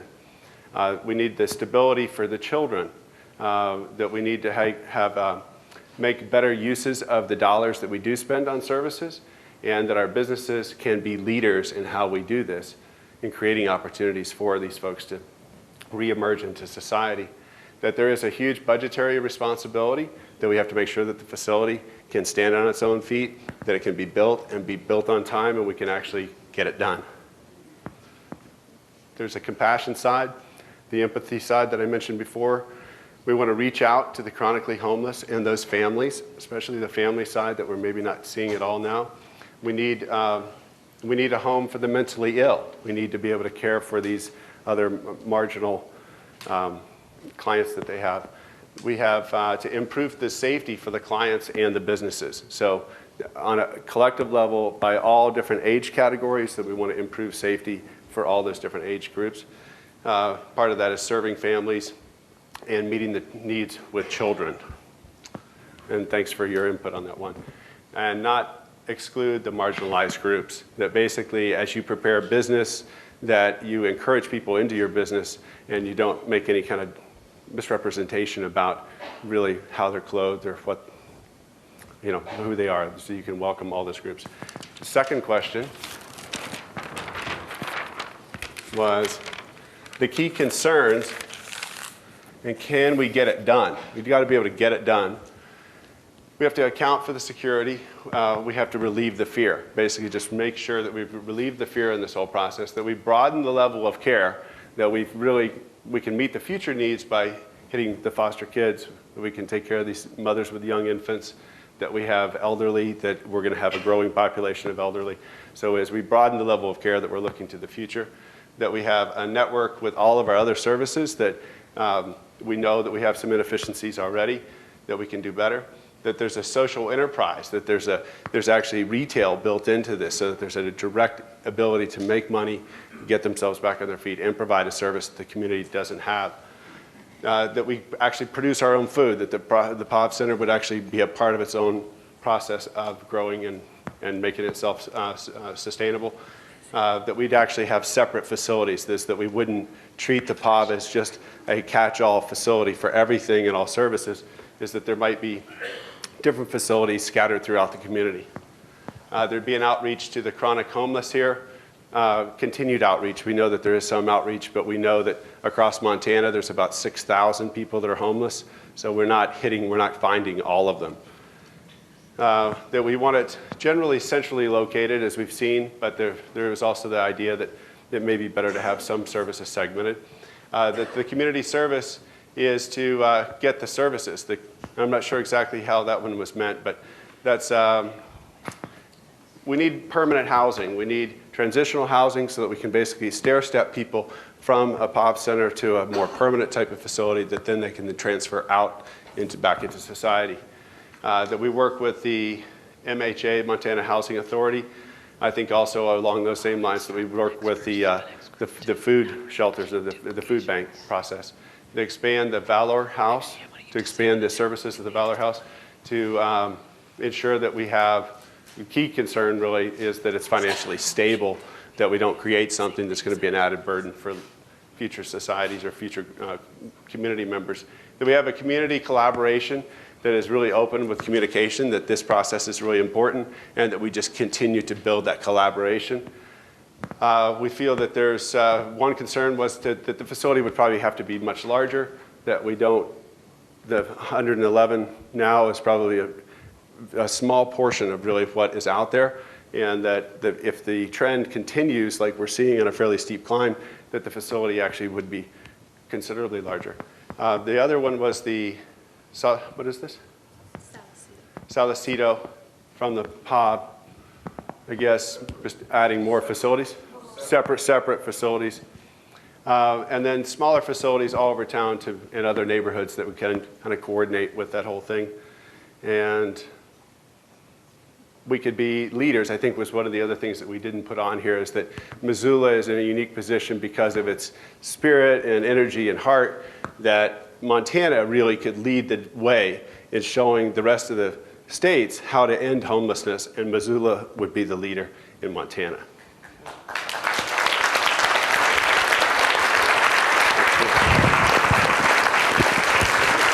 Thank you.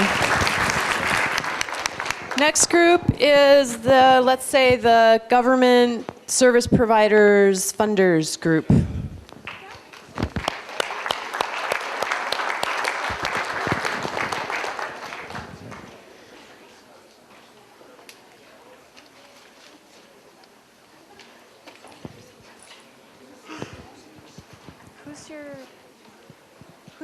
Are you the reporter? So, I'm going to ask the reporter of this group and the next two groups to just, in the interest of time, again, only because of time, if you can notice concerns that have been repeated already, and not repeat certain concerns that have already been expressed. And also on your own sheet, if there are repeated items, to not repeat them while you're giving your report, if that's okay. Did you hear that? Okay,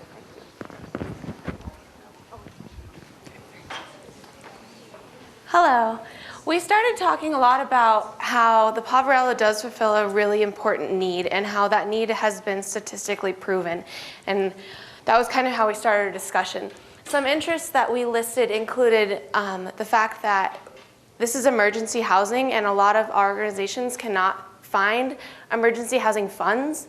And so this provides a needed circle of things that we can't fill. We're interested in if this is a long-term sustainable solution, and also at looking at the big picture. I can't see very well from that side. 1 to 2 key concerns turned into 11 or 12, so I'll just quickly go through some of those. We're really interested in the separation of services and whether or not that was possible, serving vulnerable constituents, and giving individual attention to clients. Additionally, something that we listed was whether or not there would be any funding required from community services for the Poverello. What others may not know about our position is that the Poverello is a private facility. It's not affiliated with the government, and while that might be possible or something, it's not currently like that, and so those are separate. They serve a wide variety of needs and community members, and so this is coming from kind of the city council viewpoint in terms of not only do they need to think about serving the people who are being served by the POV, but also those who live around it or talk to them. I'm doing terrible, I'm sorry guys. Lastly is we wanted to think about which population is highest priority. Anything else that we should add? We're really quick.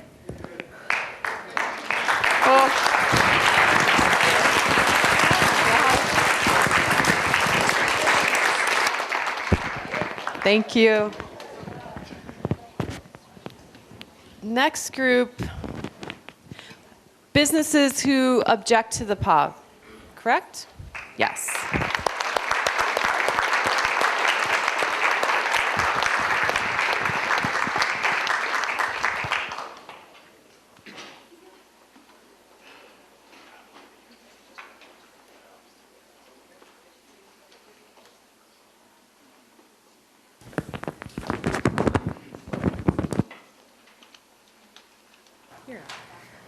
Hello, everyone. So first off, I did want to start with something that was stated, is that we were stuck with a label that is way too simple. We are not completely an objection to the Poverello Center. We just want to throw that out there. Okay, thank you. Okay, so I've got my notes and our notes. Okay, so for the interests, came up with potential neighbors. The homeless are our potential neighbors and family, and it is our duty as a community to shelter those people. We should shelter and train to help them come back into the community and into useful lives. To first provide safe places and, first provide safe places conducive to getting people a new start and not a dead end. And should I just read from, okay, I'm gonna read from my own notes apparently. So we went over that. It shouldn't be an ongoing welfare situation to make sure to provide training for rejoining of the community and meaningful lives. As of now, the Poverello can't adequately, safely pursue its mission that it began with, which is to provide a safe place conducive to giving people a new start, not a dead end. One thing that was brought up was to model the POV on opportunity resources here in town, developing skill sets, GED programs, and incorporate those into the Poverello Center. One of the interests, kind of 1 and 2 kind of mixed. Bozeman and other cities have been busing their homeless here, and that takes away from local families and local people getting the services that they need. So we kind of want to know where the line's going to be drawn on that. To provide a safe environment for a hand up, not a handout, stopping the homeless cycle. It's quite distressing to see children at the Poverello who aren't going to school and getting an education. So that's our first, to the first question. To the second question, key concerns for the new Poverello Center that we'd like to see addressed. A location with minimal effects on businesses and neighborhoods with room to expand and possibly developed a campus, so kind of like the university to where other services can be expanded. Missoula, we don't want Missoula to become a regional shelter. So this was stated before, it getting bigger and bigger and kind of rolling. If we build a program, and this was added after that, because if we build a program here in Missoula that is good, people will come. If you build it, they will come. So we need to promote and create a model for other towns to use. We need to provide a safe environment for women and children in a segregated way. We should have a program focused on goals rather than existing services. So let's see, what's that? Yeah, okay. So moving on to the third question, what do you think others may not fully understand about your position? As we've stated, we got the kind of interesting title here. It's one of the things is how difficult it is to do business downtown with certain segments of homeless population and their activities. We're certainly not picking anyone out, but as you all know, you've all been downtown. You've all experienced it probably. As a retailer, others don't really care to know our positions. They just want to not be confronted, panhandled, badgered, or anything like that, and we have to provide that somehow for you guys to have that great Missoula downtown. You know, we can't have people this, that, the other thing, but we have to clean up after them. You know, there's people using our stoops as bathrooms, people setting fire to bottles in the back, people sleeping in the hallways, and we're the ones who have to deal with that. So there's that. It is necessary to us to keep our business doors open, and we have to deal with this issue in order to do that. There's the safety issue. The homeless that bus into Missoula travel through neighborhoods away from downtown en route to the bus station. So it's not just downtown that's affected by that as well. Most of the population in question that we deal with are not Poverello clients, but are associated with the Poverello. And once again, the safe environment for women and children is a big one. So thank you all for your time.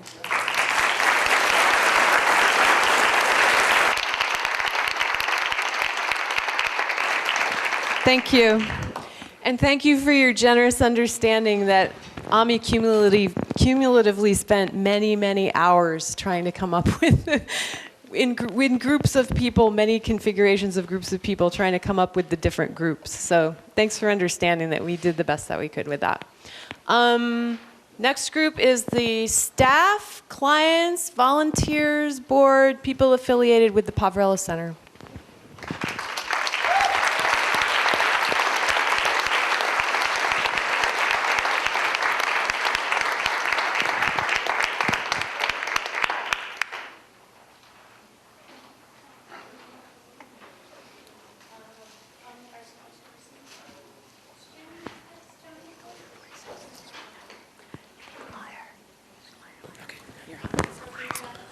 Okay, hi, my name is Travis, and I'm a staff member of the Poverello Center. So really quickly, I just wanted to thank everyone for coming out tonight. It can't be easy to stand up in front of a group of people, especially when you're, sometimes in opposition to some of the efforts that we've been engaged in the last couple of years. So thank you. It's not easy, and we really appreciate hearing the feedback tonight. With the first question, your interest in sheltering homeless in Missoula, I'm just going to run through really quickly some of the things we've said. There's an interest in really specifying how we address issues with veterans, especially veterans that suffer from PTSD situations and sometimes have a difficult time in our chaotic environment that we're currently existing in our current facility. Engaging community and conversation. I think we've seen our failure of really, I think, doing more educational outreach and really being more advocates for the programs that we are actively engaged in and what we do and how we are an asset to the community. And so we look forward to increased opportunities to do that. Safety oftentimes comes up. I mean, residents of our shelter are deeply invested in us being a safe facility, both for people staying there and for the broader community. And so I think you will see residents really concerned with this community conversation. I mean, folks are reading the newspapers, they're reading the letters to the editor, they're going online, and they're seeing how this conversation sometimes gets steered by, I think, a vocal minority that doesn't represent the true spirit of this community and how people really do want to find solutions. And if you oppose current efforts, that's not meaning that you oppose us as a facility. And I think we understand that. And we can't let that kind of small group really steer the conversation because I think there's a broad consensus that we are an important asset that we need to support.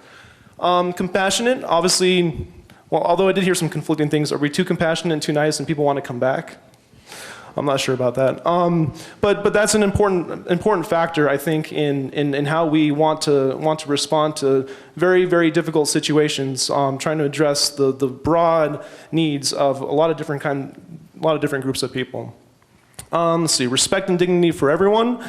It's an ideal. It's a hard thing to put into practice sometimes.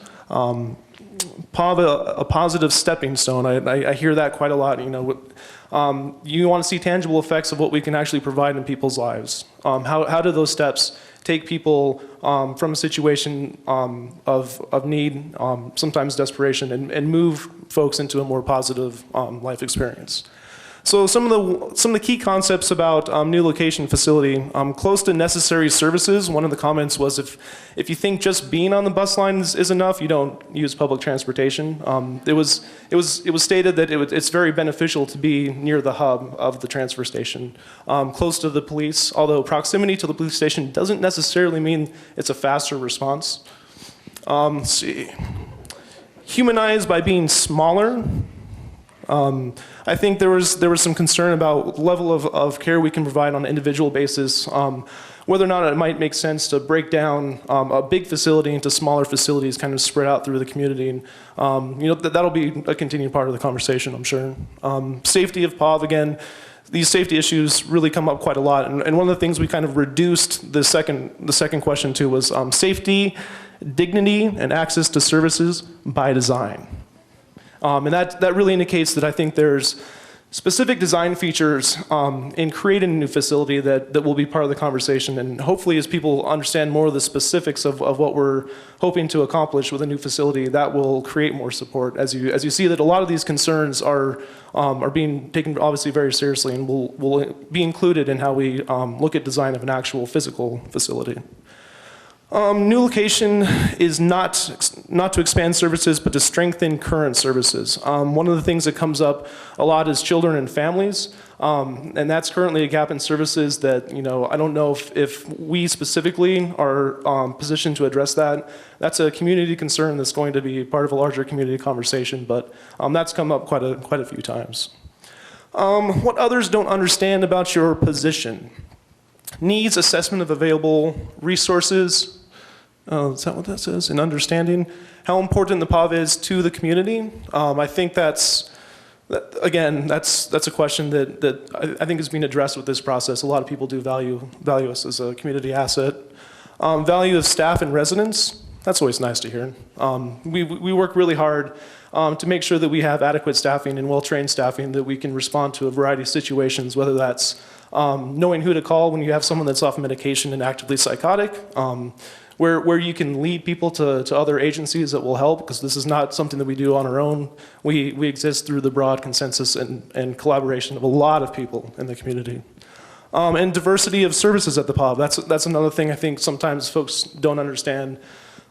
How many different services and you know, something from as simple as a mailbox address to receive mail to the shelter services. We offer, you know, a pretty broad variety of services that a lot of different people need for different reasons. And so that's sometimes, I think, something that gets lost in the conversation. Thank you. Thank you. And lastly but not leastly, the Caring Concerned Citizens Group.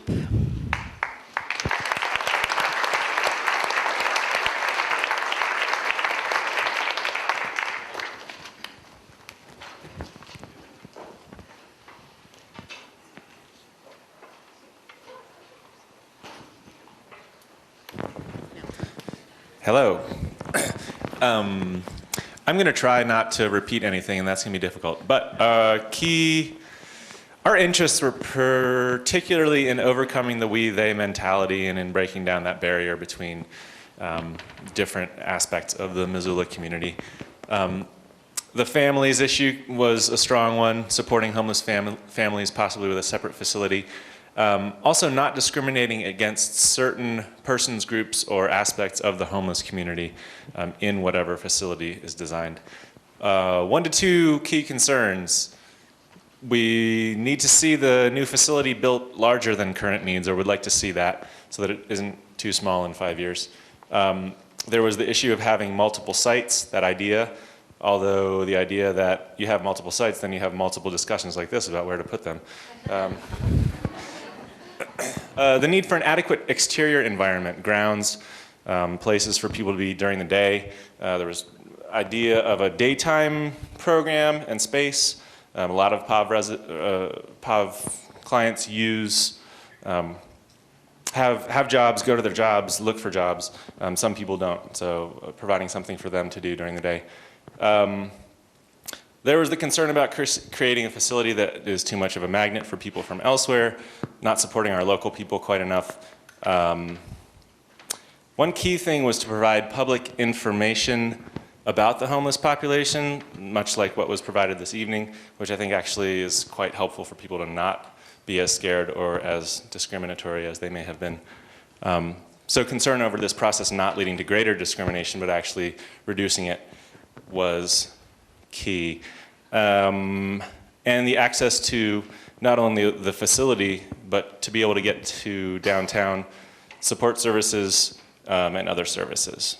What others don't understand about our position, there was a member of our group that was also part of the business community who felt that the business community's motives are often misunderstood, and I think we heard that. And another person said that even though we're not intimately connected with the homeless and homeless issues, we can still deeply care, and that people may not understand that about this group. Thank you.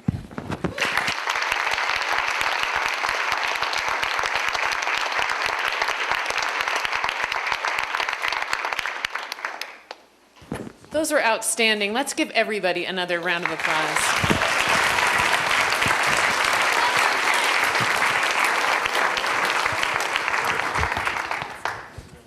So we have just a few minutes left before the end of tonight, and we're going to do a couple more things. As the mayor said at the beginning of the evening, this is a step in the process, and an important step, which is, you know, before we can get towards setting and acting on goals, like where should we put the POV, we have to reach listening and understanding. And that was really our purpose of this evening, to get a greater understanding of the Poverello Center, what they offer, why they need a new facility, and to get a greater understanding of where the community's coming from, to get an understanding of the concerns all around this issue. So I so appreciate your really respectful attention to each other, how seriously you took yourselves and one another through that. I want to give you a moment to reflect on what you've heard, and I want you to think of 2 things. There's only one question on there. One, what was something that was new information or something that struck you from the reports you heard? And then 2, what were common themes you heard? There were a bunch of them. So what were common themes that seemed to cross across all of those reports? So just take a moment, pair with somebody near you, and then we'll come back and hear from a few.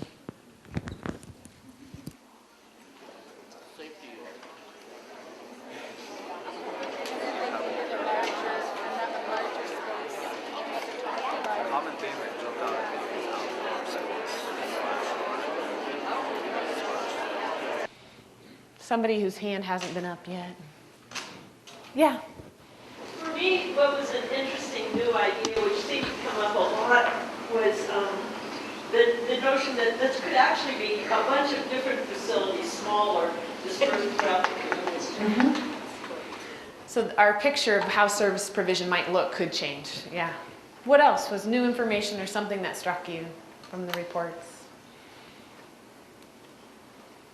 Yeah. I was really struck by how many different groups said that they'd like there to be education about what homelessness is and what it actually looks like. And that was really informative. And that leads into common themes. So what were a couple of the common themes that you heard across multiple groups? Safety. Safety, absolutely. I don't think a single person did not talk about the need for safety. For both the community and the client. Absolutely. Yeah. There was certainly sort of knowledge and enlightenment about the population and the value of the voice. Very important tonight. Yeah, absolutely. What else? That the site should be large enough that it will be able to, the pub can grow in the future. Yeah. And be able to maybe have some outdoor space for people as well as indoor space. Yeah. Adequately sized, room to grow without becoming a magnet for sort of regional sites, but yeah. The need for access to services, easy access for services for small businesses. Yeah, again, common theme. People recognize there needs to be accessibility between services and the location.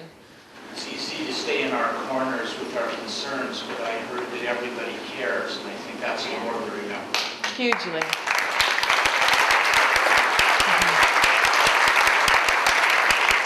Many people talked of a moral imperative. Right, yeah. I don't think anyone really feels well represented by labels. And so that's something I think for everyone to kind of consider, because we all can kind of label the different groups, and it was interesting, that resistance to kind of having to say I'm part of this group or part of that group, and I think that goes for everyone. It's really interesting to kind of see that resistance to it. Absolutely, especially since labels have been thrown around so much in this. You know, those people, these people, whether we're talking about neighbors or business owners or clients, right? So I want to kind of let you know what's going to happen next. We're going to take all of the things that have been written down in your groups and document everything. There, as you saw, was a lot of common ground concerns, and those common ground concerns will be used as some of the criteria to help vet potential sites. There were also specific concerns that maybe weren't common ground concerns, but those will also be used, because there are some concerns that come up for one population and not another, but that doesn't mean they're not important. So all of the things that were said tonight will be used in evaluating potential locations. In terms of next steps, we have the Poverello Center is working with a real estate agent who's generating a list of sites that meet their size, zoning, and accessibility requirements. As we've said throughout the day, please list any site suggestions you have up there.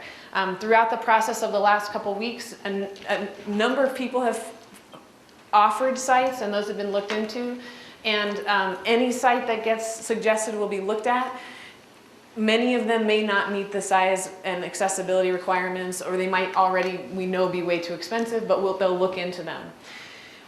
That list of sites is going to go to a work group. Now, the work group is going to be comprised of 3 business representatives, 3 neighborhood representatives, 3 POV representatives, and 3 city representatives. That's 12. And that work group is in the process of being formed. There's the neighborhood association, it's called the Community Forum, is making their recommendations tomorrow night. And so if you're a community member, a neighborhood association member, want to be considered, again, Marty in the red shirt in the back of the room is the person you need to talk to if you're interested in being part of that process. That work group is going to meet intensively over the next 3 weeks to use that criteria to vet possible sites. And you might have heard throughout these reports, there were also recommendations that were made, like a recommendation of splitting up services. That's different than a concern. So we'll also be looking at those recommendations and seeing what we can offer back to the POV. Then we're going to have a second community meeting, and at that meeting, we'll share the outcome of that vetting process with you. And I'm imagining that basically what we'll say is we looked at X number of sites, here's the pros and cons with these sites, what did we miss? And then you'll add your thinking about other things that need to be considered about those sites. All of that information will go back to the Poverello and will help them make the best decision possible as they move forward. And so the process is to get as much information and as much participation as we can through this. So that's sort of that in a nutshell, and please don't hesitate to call me or my office if you have any questions about this process, and we're more than happy to answer them. And I'm going to hand it over to Christina for our final closing. Okay, I'm making a quick announcement. I've been asked to announce that the city and county will be holding a community needs assessment meeting, which is to address priorities for which will include housing. That meeting is open to the public, and it is August 29th, Monday, 6 p.m. at City Council chambers. I want to thank the folks in the gray t-shirts who were your group facilitators and came tonight and did such a great job. Thank you. Woo! Heidi will be passing out evaluation forms. They're doing them actually now. We love to be evaluated. We love to hear what you thought. The good, the bad, the criticisms, the kudos, everything. Whatever you got, we want it. Please fill it out if you have time. And the last thing is, I want to ask you to get into pairs one last time. If you have to twist around and find somebody who you haven't talked to yet tonight, that would be ideal. And just ask each other what has been a highlight for you from tonight's meeting. We're going to do that really quick and then come back.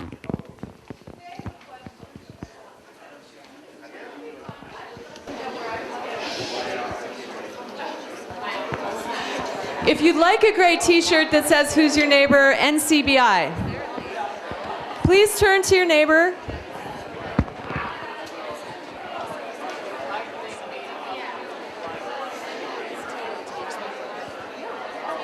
Well all night, so I'll cut you some slack. Does anybody have a highlight that you'd like to share from the evening? Just real specifically, I want to acknowledge that the areas of concern aren't always linked directly to those who are served by the Poverello Center, and that there's larger issues and we need to deal with the targets of God. I thought that was a good instruction. All right, thank you. And once again, I just want to thank you very much for being here. There's one more thing that Ami has. Well, I just wanted to note, and I meant to say this earlier, that many of the concerns have been about safety, and we've been working with the police department to get as accurate data as we can. And the chief kindly put together a handout with facts about the POV, and it's in the back of the room. And if you're one of those people who's concerned about that, please pick it up. And there's some really useful data, and thank you to the chief and the police department for putting that together.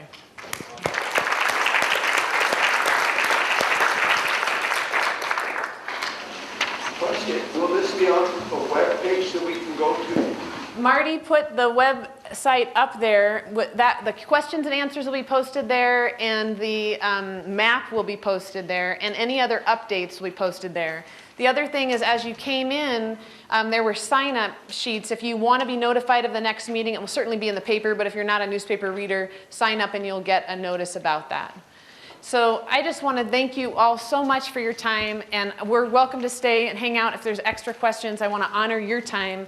It's been lovely to be with you this evening. Thank you. Thank you.